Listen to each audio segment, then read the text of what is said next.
I think that next phase of realignment is more silent than it is for kind of that FSU, Clemson, North Carolina stuff. So do you see a big difference though between the two biggest conferences? I mean, I'm not an idiot. I know the Big 12's not one of the two biggest. No, it's the Big 10 and the SEC versus the Big 12 and the ACC. Do you see kind of differences right now in how stuff's aligning? Because we know the college football playoff level, there's going to be guarantees for SEC schools, guarantees for Big 10 schools. Seems like that's coming. Okay.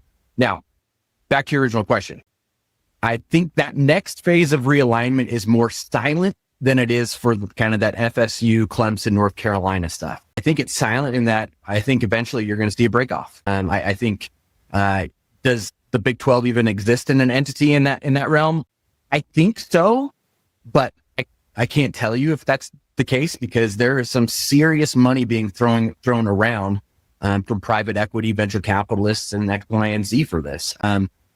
I've sat on calls in my contracted consulting work with private equity firms that have said thrown around $50 million for access to 1 to 2 teams that were not named football or men's basketball.